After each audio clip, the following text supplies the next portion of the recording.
축복합니다. 오늘은 시편 54편 1절에서 7절까지 말씀으로 하나님 저 좀 살려주세요 라는 제목으로 은혜를 나누었으면 좋겠습니다. 오늘 이 제목 하나님 제발 저 좀 살려주세요, 이 기도의 제목이 바로 여러분의 기도 제목이 되기를 주님의 이름으로 선포합니다. 오늘 시편 54편은 다윗이 쓴 시입니다. 근데 1절과 2절의 말씀을 보면 이렇게 기록이 되어 있습니다. 자, 1절과 2절 다시 한번 읽어주십시오. 자, 시작. 하나님이여 주의 이름으로 나를 구원하시고 주의 힘으로 나를 변호하소서. 하나님이여 내 기도를 들으시며 내 입의 말에 귀를 기울이소서. 그랬어요. 1절에 주의 이름으로 나를 구원해 주시고 그랬거든요. 여기서 이 구원하다, 구원이라고 하는 말은 히브리어 원어를 찾아보니까 야사라고 되어 있어요. 야사. 이 야사가 여호수아, 여러분 여호수아 이름 아시죠? 여호수아. 그리고 우리 예수님, 예수와 같은 의미예요. 야사. 이게 다 야사에서 온 말이에요. 그래서 구원이라고 하는 말이에요. 구원. 그러니까 구해내다, 구출하다.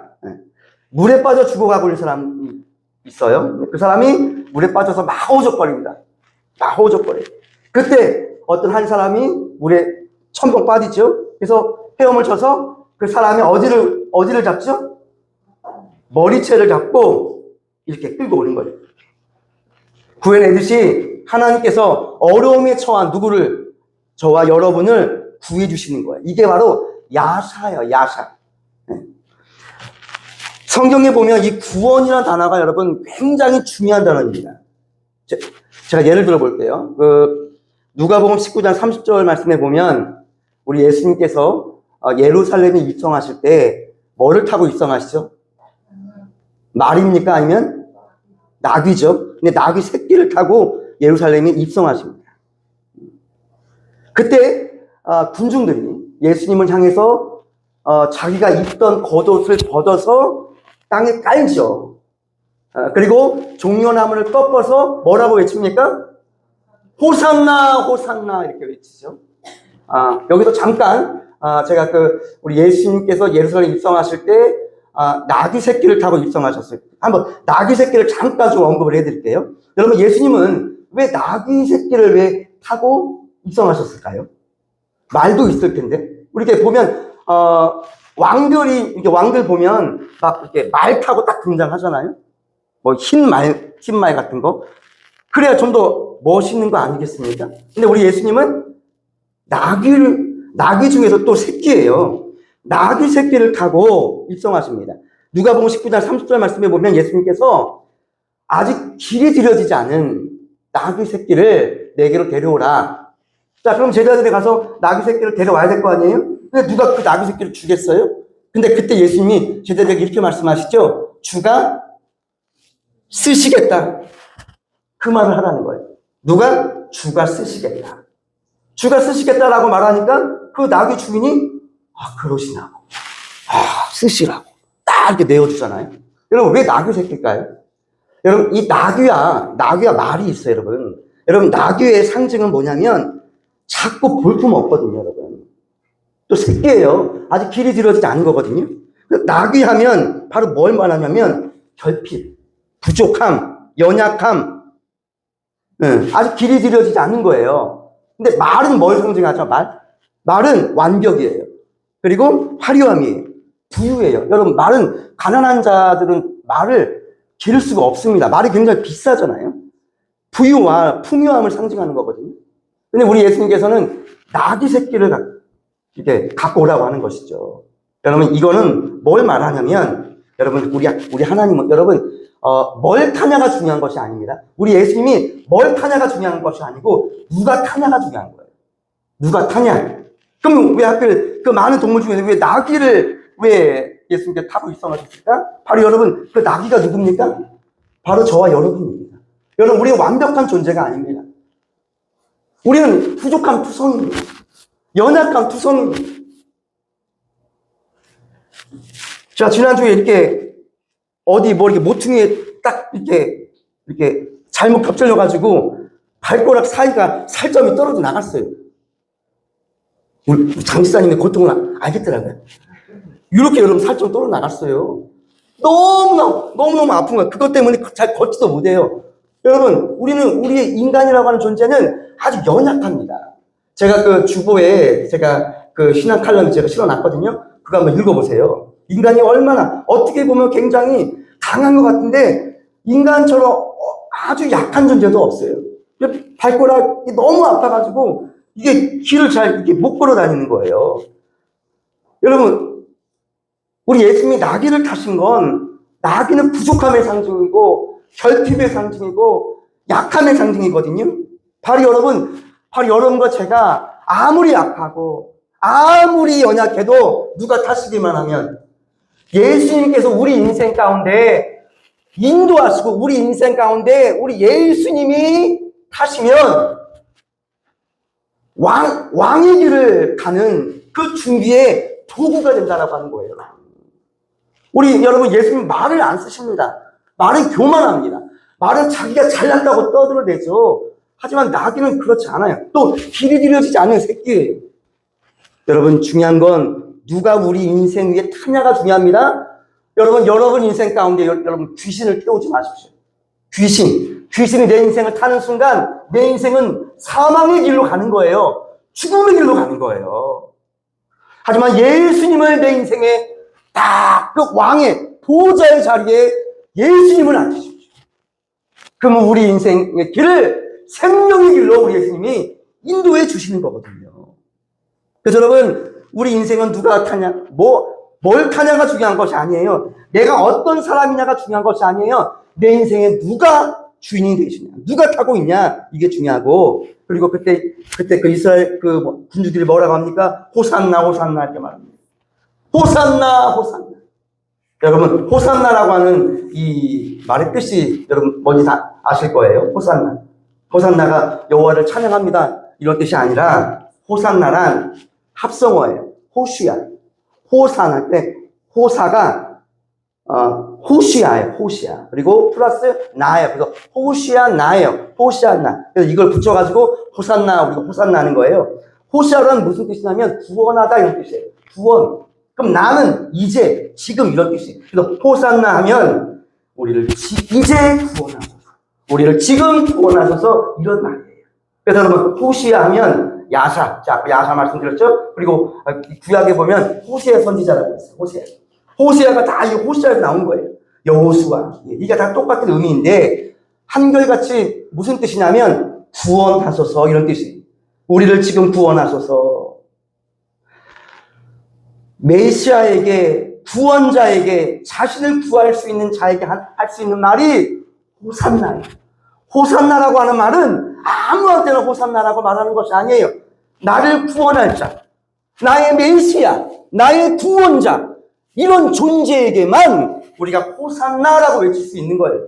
그래서 여러분, 인간이 하나님을 향해 할 수 있는 말 가운데 가장 영성 있는 말이 뭔지 아세요? 호산나. 자, 그래서 이 찬양을 드린 거예요. 호산나, 죽임 당하거리냐. 호산나. 이 호산나가 바로 오늘 이 말씀에 등장하는 다윗의 첫 번째 기도 제목이에요. 호산나. 여호와여, 나를 구원하여 주시옵소서. 그런 다음에 두 번째 기도 제목이 뭡니까? 나를 변호하소서. 변호하다라고 하는 말은 히브리어로 딘이라고 해요. 이 딘이 변호하다, 이런 뜻이에요. 변호하다. 뭐냐면 잘 판단해서 하나님, 부디 제가 억울함을 당하지 않도록 부디 잘 풀어주세요.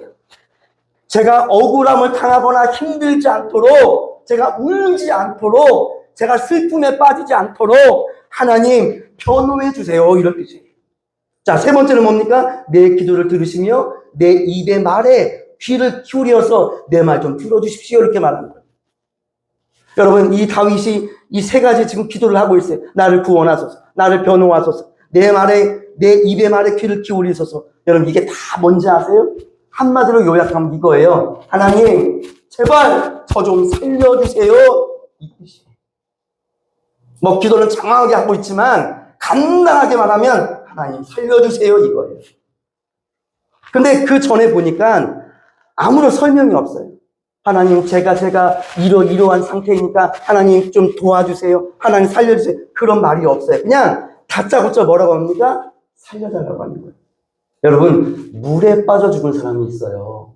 근데 지금 물에 빠져서 지금 죽게 생겼다니까요. 근데 물에 빠져 죽은 사람이 여보세요. 제가 어디에서 제가 목포에서 여기까지 왔는데요. 여기 물이 있어서 제가 물에 깜빡 모르고 들어갔더니 제가 이렇게 물에 빠져 있습니다. 도와주세요. 이럽니까? 안 그래요.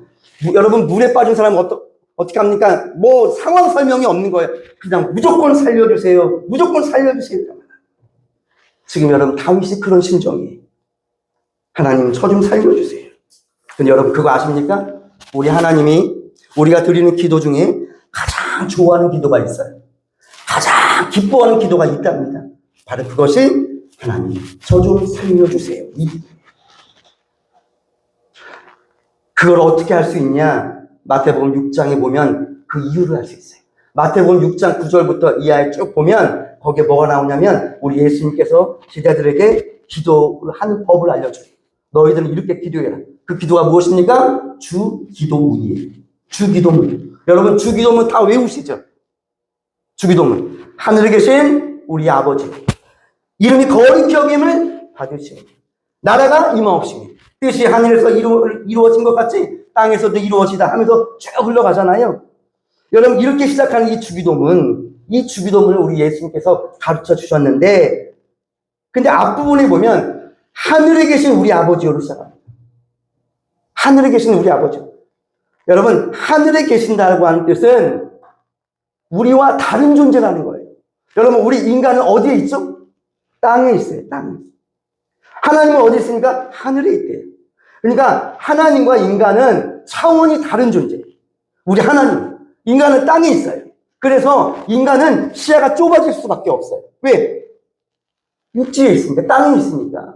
그래서 여러분 사람이 하늘을 바라볼 때 시야가 넓어지는 거거든요. 여러분 혹시 비행기 타보셨습니까? 비행기? 옛날에 저희 아이들 비행기 한 번도 못 타봤을 때 아빠 비행기 좀 타고 싶어. 근데 옛날에 저희 가족이 제주도에 간 적이 있어요. 뭐 하려고? 비행기 한번 타보려고. 근데 여러분 비행기를 타보신 분은 다 아실 거예요. 비행기를 딱 타보면요. 다 어디에 앉고 싶어요? 다 창문가에 앉고 싶어 한다고요. 그래서 창문가에 딱 앉았는데 옆에 보니까 뭐가 있습니까? 날개가 있는 거예요. 그래서 여러분 그 날개를 피하려고 하잖아요. 그래서 약간 좀 이렇게 뒤쪽에 여러분 비행기 타고 올라가 보셨어요? 처음에는 사람이라든가 건물들이 어느 정도 크게 보이잖아요. 근데 점점 올라가면서 어때요? 점점 올라가면서 점밖에 안 되잖아요, 여러분. 점밖에. 여러분 사람은 땅에 살고 땅의 것만 생각하고 땅의 것만 묵상하잖아요. 그러면 이 시야가 여러분 좁아질 수밖에 없어요. 근데 여러분 하늘을 보는 거예요. 하늘을 생각하는 거예요. 하늘에 계신 하나님, 우리 아버지라고 그랬거든요. 여러분 사람은 하나님을 바라볼 때 이 시야가 넓어집니다. 여러분 그래서 여러분 오늘 우리가 드린 이 예배 자리가 무엇입니까? 우리가 일주일 동안은 이 땅의 것만 우리가 생각을 했어요. 땅의 것만. 그러니까 막 근심이 생기고 막 낙심이 찾아오고 막 좌절감이 찾아오잖아요. 그리고 요만한 문제 때문에 내가 분노하게 되고 막 저 사람 미워하게 되고 막 그러잖아요. 근데 주일에 예배 와서 하나님께 예배를 드리면 어때요? 그거 별거 아니거든요. 비행기 타고 올라가 보십시오. 저 조그만한 땅에서 내가 옥신각신 했던 것들이 후회가 된다. 그래서 여러분 하늘에 계신 우리 아버지여라고 했어요. 이렇게 시작이 되는 거예요. 자 그러면서 하나님의 하나님을 이름을 찬양한 다음에 시작하는 기도가 무엇입니까? 바로 오늘날 우리에게 어떤 양식, 일용한 양식을 주옵시고. 성경에 양식은 두 가지가 있어요. 안과 밖이 있거든요. 여러분 안의 양식은 무엇입니까? 하나님의 말씀이죠. 사람은 영적인 존재잖아요. 그래서 여러분 하나님의 말씀을 반드시 먹어야 돼요. 그렇지 않으면 우리 영은 죽게 되어 있습니다. 자 그리고 밖의 양식이 있어요. 밖의 양식. 이거 뭡니까? 밥이죠. 그래서 여러분, 하나님 일용할 양식을 주시옵소서. 이 말씀 뭡니까? 하나님 밥 주세요. 이런 말. 밥 주세요. 아주 쉽게. 여러분, 그리고 우리가 우리에게 죄진 자를 사하여 준 것 같이 우리의 죄를 사하여 주시고 우리의 죄를 사하여 준다는 말이 무슨 뜻입니까? 하나님이 저의 죄를 용서하시고 그 다음에 뭡니까? 나도 다른 사람들의 죄를 용서할 수 있도록 은혜를 내려주세요. 여러분, 사람이 누군가를 용서를 못하면 어떻게 됩니까? 마음이 엄청 힘이 듭니다. 저는 오늘 시간 이 예배를 통해서 여러분 인생 가운데 그동안 살아오시면서 누군가를 용서하지 못해서 아직까지도 누군가를 미워해서 여러분이 힘들어하지 않기를 축복합니다. 여러분, 이 시간 누군가를 증오합니까? 누군가를 미워합니까? 그 사람만 생각하면 자다가도 벌떡벌떡 일어나는 사람들이 있어요. 여러분, 그 증오감을 오늘 이 시간 하나님 앞에 내려놓을 수 있기를 주님의 이름으로 축복합니다. 마음에 누군가를 미워하고 증오가 있으면 내 마음이 어떻게 될까요? 지옥이 되는 거예요. 그래서 여러분 용서하라는 거예요. 누구를 위해서? 나를 위해서요. 그 사람을 위해서가 아니에요. 그 증오하는 마음 때문에 밤에 잠을 이룰 수가 없어요. 그 사람만 생각하면 혈기가 올라온다고요. 근데 여러분, 그 마음을 계속 갖고 가잖아요? 그러면 그것 때문에 여러분 뭐가 생기죠? 병이 생기는 거예요. 병이 생기는 거예요. 하지만 내 마음에 하나님의 은혜를 받잖아요? 그럼 내 마음 사랑이 와요. 은혜가 넘치고 사랑이 넘치고 하나님께로부터 내가 용서함을 받은 경험이 있고 나도 용서하는 마음이 생기면 어떻게 될까요? 내 마음이 그때부터 평안해지는 거예요. 누군가를 미워하는 마음, 누군가를 증오하는 마음을 내가 내려놓는 거예요. 그럼 그때부터 어때요? 무거운 짐을 내가 내려놓은 듯한 느낌이 딱 들면서 내 마음이 평안해지면서 그때부터 내 마음이 뭘로 변합니까? 지옥에서 천국으로 변화가 되는 거예요. 그리고 우리를 시험에 들게 하지 마옵시고 이르리라. 우리를 시험에 들게 하지 마옵시고. 여러분, 시험에 들면 어떻게 됩니까? 사람이 낙심하고 좌절하고 그리고 마음이 추락하게 돼요. 그리고 누군가를 원망하게 되고 불평하게 돼요. 그리고 혈기가 올라와요. 이게 여러분 시험이 드는 현상이거든요. 여러분, 하지만 여러분 절대로 여러분 시험에 들지 마십시오. 자, 우리 그런 의미에서 옆에 분을 바라보고 이렇게 말씀해 주세요. 옆에 분의 손을 꼭 붙들어 주셔야 돼요.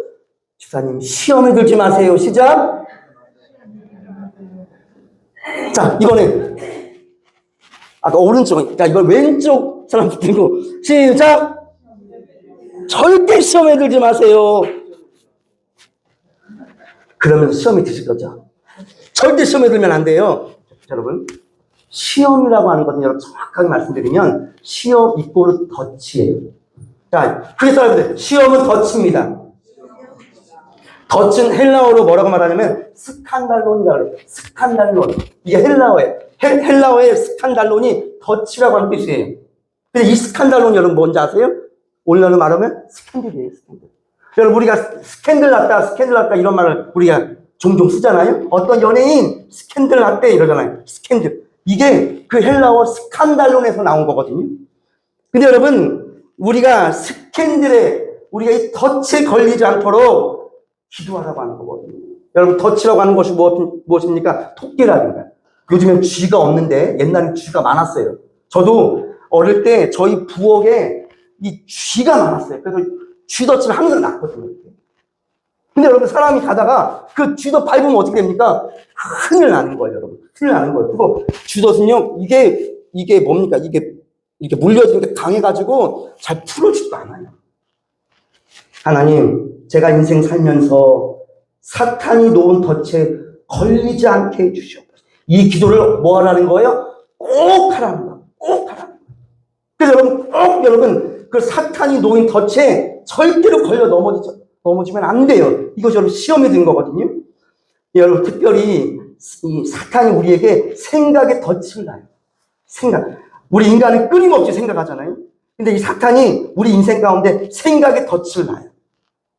사탄이 주는 생각의 덫에 딱 걸리면 그때부터 어떻게 될까? 우리 인생 망가집니다.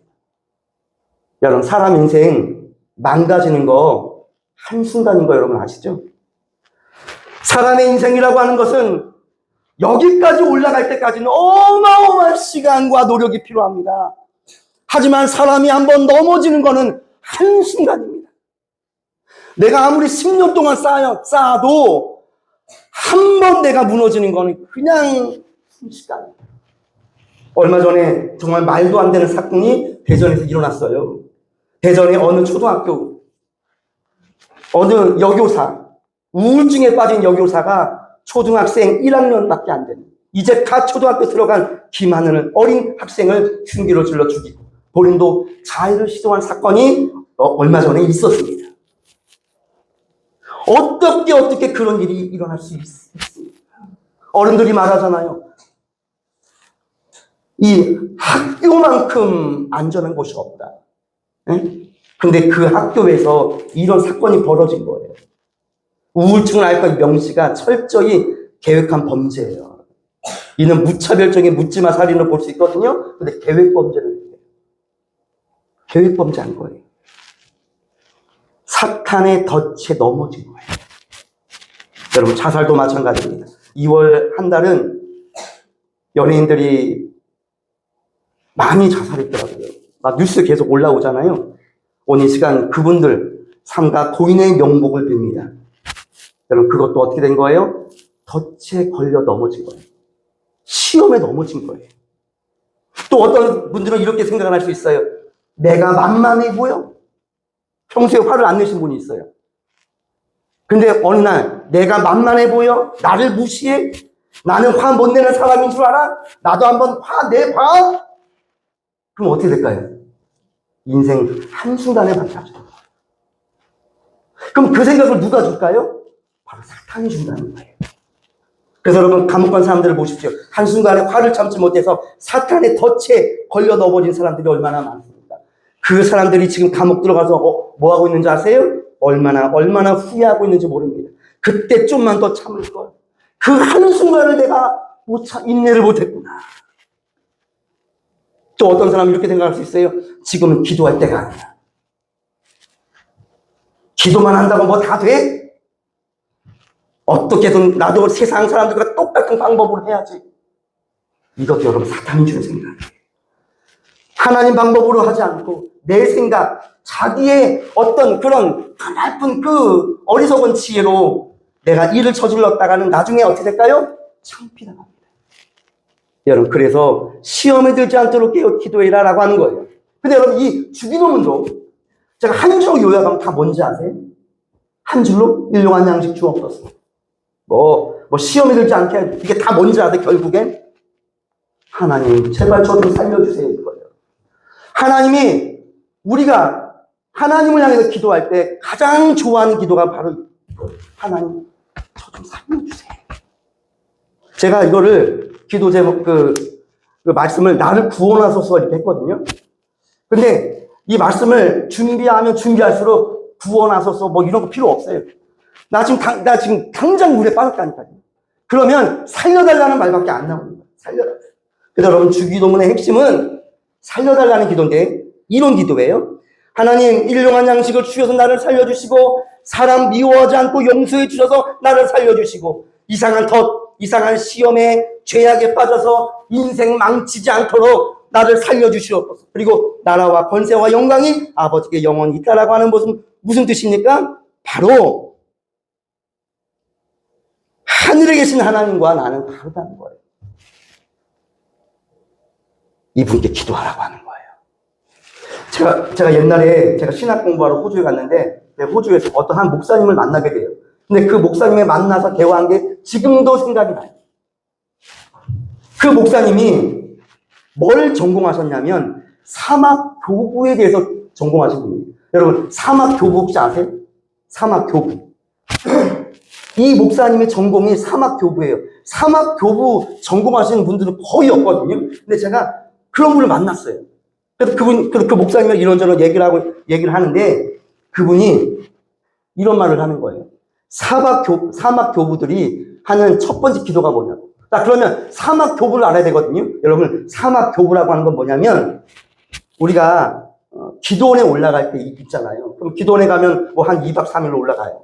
아니면 뭐 길면 한 일주일 올라갈 수 있어요. 근데 사막 교부는 뭐 2, 3일도 아니에요. 일주일도 아니에요. 한 달도 아니에요. 평생을 사막에 사는 거예요. 그리고 뭐만 하는 거예요? 기도만 하는 거예요. 그리고 사막교부랑 비슷한 기도하는 사람이 있는데 기둥성자라고 있어요. 기둥성자. 이 기둥성자가 뭐냐면 기둥을 딱 세워놔요. 그리고 그 위에다가 집을 딱 져요. 그리고 38년 동안 거기서 내려오지 않아요. 그 위에서. 그러니까 기도만 하는 거예요. 이게 사막교부 기둥성자거든요. 근데 여러분, 이분들이 매일같이 하는 기도의 제목이 뭘까요? 맨날 기도하는 분들인데 이분들이 절실히 기도하는 제목이 뭐냐? 바로 그 목사님이 살려달래. 하나님 저 좀 살려주세요. 하나님 제발 저 좀 살려주세요. 이것만 기도한다고 하는 거예요. 여러분, 기도에 깊게 들어가잖아요. 그러면 자기 죄가 얼마나 크게 깨닫는지 몰라요. 내 안에 내가 얼마나 큰 죄인인지 몰라요.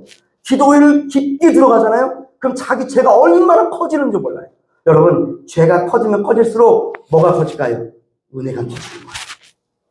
그래서 여러분, 은혜를 많이 받는 분의 특징이 뭐냐면 하나님 저는 죄인입니다. 기도를 하면 할수록 내가 얼마나 악질 같은 죄인인지가 나오는 거예요. 우리가 은혜를 못 받는 이유가 다 뭔지 아십니까?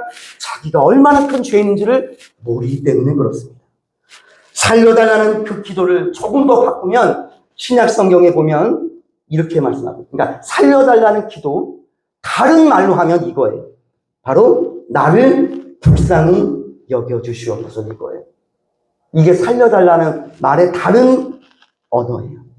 누가복음 18장 30절 말씀해 보면 이런 말씀이 나와요. 맹인이 나오거든요. 근데 맹인이 예수님께로 딱 나와요. 그러면서 예수님께 이렇게 말하죠. 다윗의 자손 예수여 나를 불쌍히 여겨주시옵소서. Have mercy on me. Have mercy on me. 이렇게 되어 있거든요. 다윗의 자손 예수여 나를 불쌍히 여겨주소서. 이것도 뭡니까? 결국엔 하나님 제발 저 좀 살려주세요. 이런 기도입니다. 여러분, 하나님이 이 기도를 아주 좋아하신다, 아주 기뻐하신다라고 하는 거예요. 인간이 하나님 앞에 나와서 하나님은 나와 다르죠? 나는 할 수 없지만 하나님은 할 수 있죠?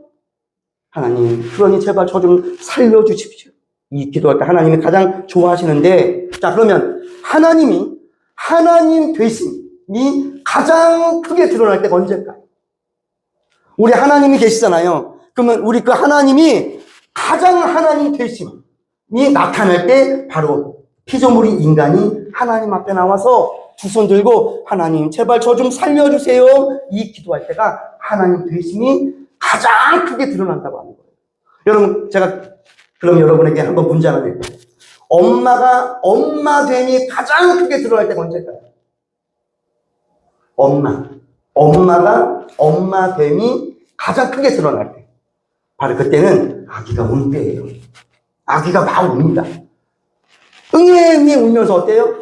엄마 나 배고파 젖줘 이러잖아요. 이런 말은 못하지만 응애 안에 다 포함이 되는 거잖아요. 그때 엄마가 짠하고 나타나는 거예요.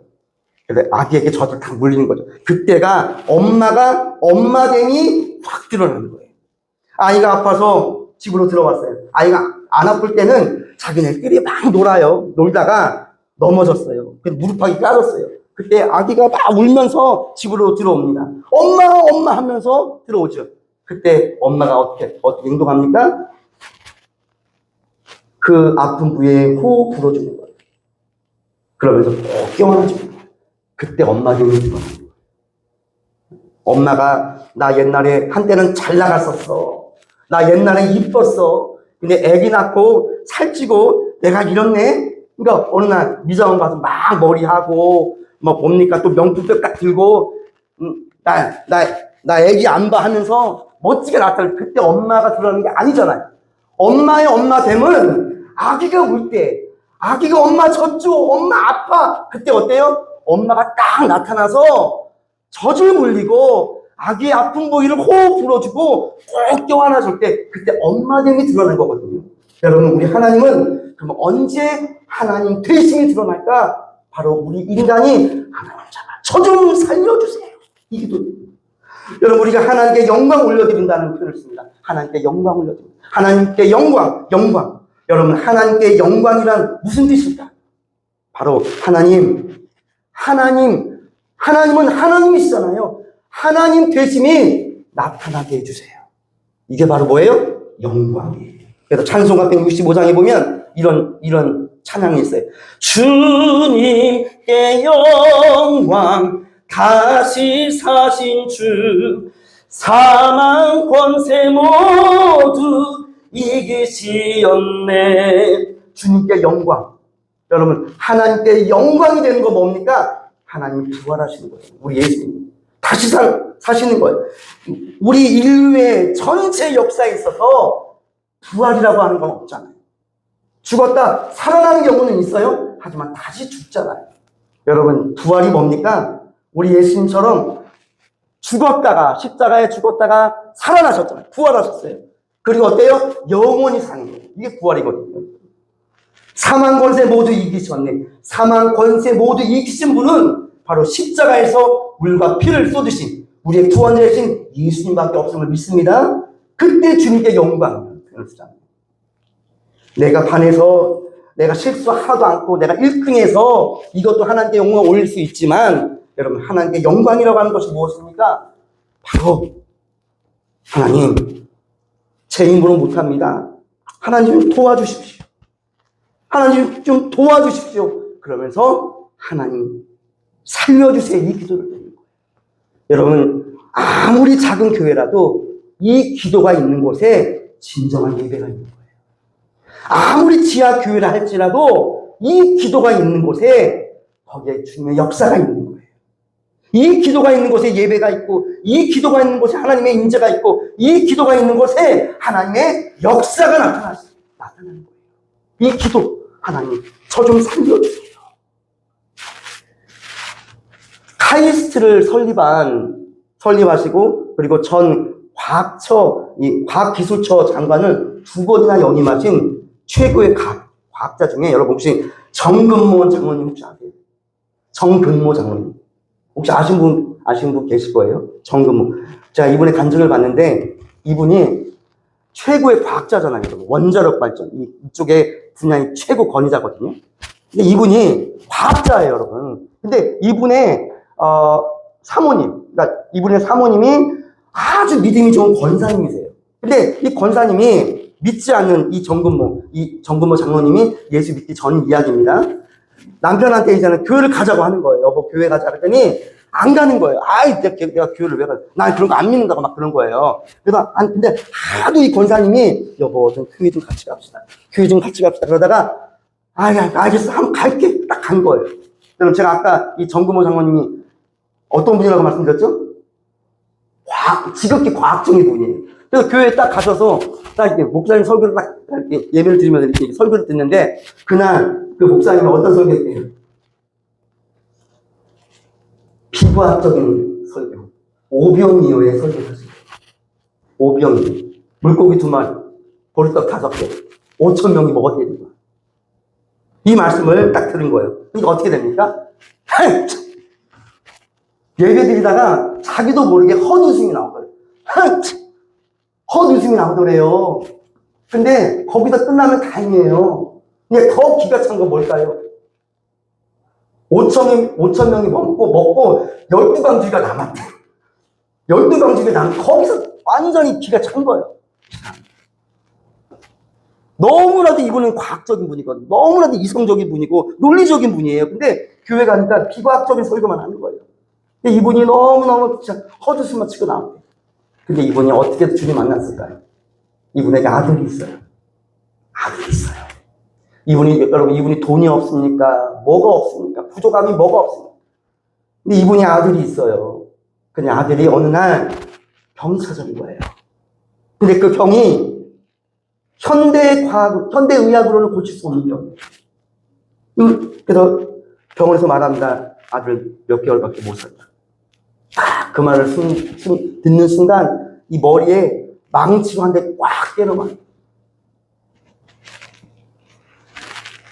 교회 가도 아무리 설교를 들어도 귀에 들어오지도 않고, 아무리 내가 주님을 믿어보려고 해도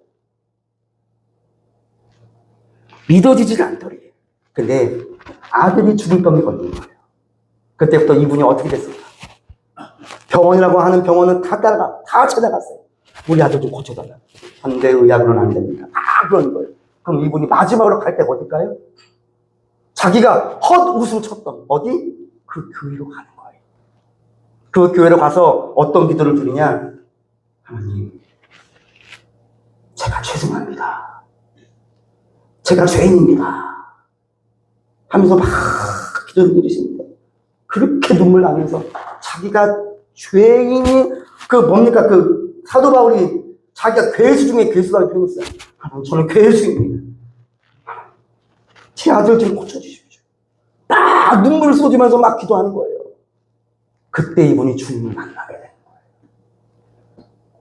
그때 이 다윗이 드린 기도, 하나님, 제발 저 좀 살려주세요. 하나님, 제발 제 아들 좀 살려주세요. 이 기도가 나와요. 그때 그 기도를 통해서 이분이 믿음이 들어가요. 그리고 병원에서 몇 개월밖에 못 산다고 하는 그 말을 했는데 점점 그 개월수가 넘어가는 거예요.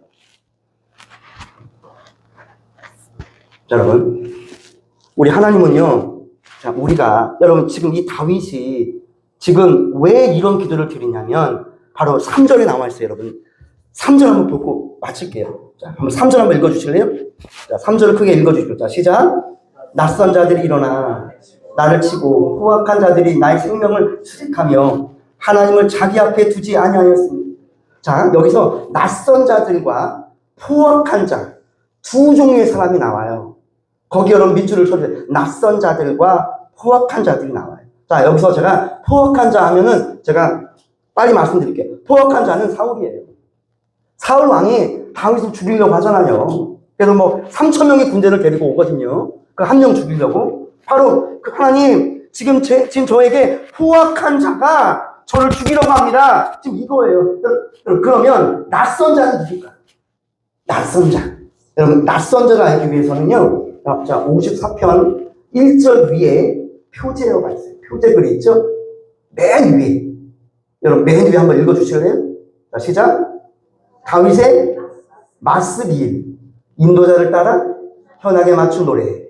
10사람이 사울에게 이르러 말하니 다윗이 우리가 있는 곳에 숨지 아니하였나이까 하던 때에 그랬어요. 여기서 여러분, 마스길이라고 하는 것은 무슨 뜻이냐면 교훈이라고 하는 뜻이에요. 교훈. 다윗의 교훈이다. 인도자를 따라 현악에 맞춘 노래. 인도자를 따라 현악에 맞춰서 우리가 노래하면 은혜가 있다. 그러면서 10사람이 나와요. 10사람. 여기서 여러분, 여기 10이라고 하는 건 뭐냐면 1, 2, 3, 4의 숫자의 10이 아니라 10이라고 하는 것은 바로 지역 이름이에요. 지역 이름. 이 지역 이름이거든요. 즉 10이라고 하는 지역에 사는 사람이 누구에게? 사울에게 이르러 말하기를 다윗이 우리가 있는 곳에 숨지 아니하였나이까 하던 때에 그랬어요. 사울이 다윗을 죽이려고 하니까 다윗이 도망을 칩니다. 어디로? 광야로. 근데 여러분, 광야에 있다가 더 죽을 수 있잖아요, 여러분. 광야에 있다가. 그래서 이 다윗이 광야에 있다가 이 하길라 산으로 올라가거든요. 그러니까 자 보세요. 이 다윗이 광야에 있다가 광야에 있으면 걸려 죽을 것 같아.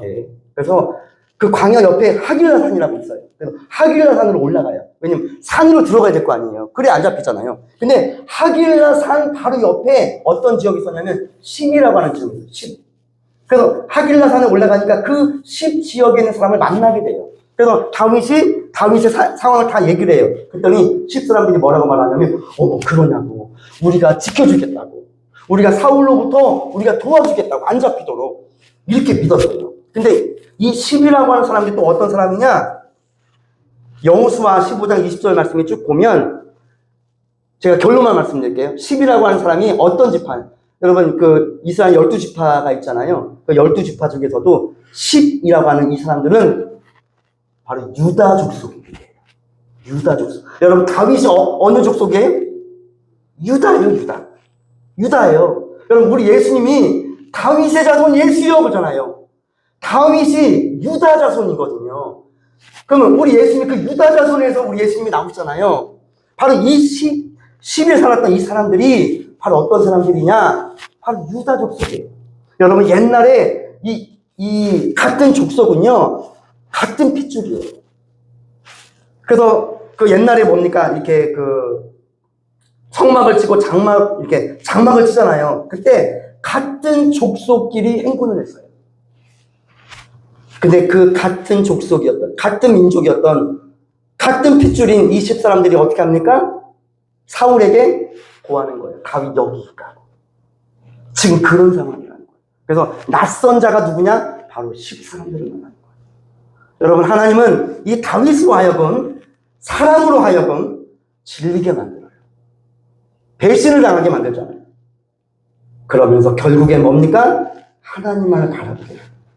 여러분, 이것은 우리 인생도 여러분 똑같습니다. 여러분, 우리가 인생 살면서 연약함이 있잖아요. 어떤 사람에게 우리가 배신당한 경험이 있잖아요. 이거 다 무엇입니까? 결국엔 하나님 한 분만 바라보게 만드는 하나님의 선물.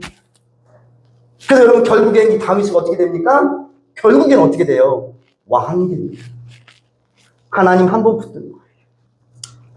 여러분, 말씀을 마치겠습니다. 사랑하는 성도 여러분, 여러분에게 요즘에 기도 제목이 무엇입니까? 하나님 앞에 내어놓고 기도할 수 있는 그 기도의 제목이 무엇입니까? 저는 오늘 이 시간 여러분의 기도 제목이 하나님, 저 좀 살려주세요. 이 기도 제목이 없기를 축복합니다. 하나님 아버지, 내 마음도 살려주시고 내 몸도 살려주시고 내 가정도 살려주시고 하나님, 우리 교회도 살려주시고 할렐루야, 우리 자녀들도 살려주시고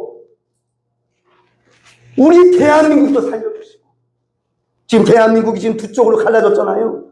하나님, 우리 민족도 살려주시고, 이렇게 기도할 때 하나님께서 멋진 기도, 유창한 기도를 좋아하시는 것이 아니라 정말 절실한 기도, 순수하고 깨끗한 기도, 겸손히 하나님 아버지의 영광을 올려드리는 기도를 드릴 때 하나님께서 반드시 응답하여 주실 줄로 믿습니다. 이 은혜가 우리 모두에게 임하기를 주님의 이름으로 축복합니다.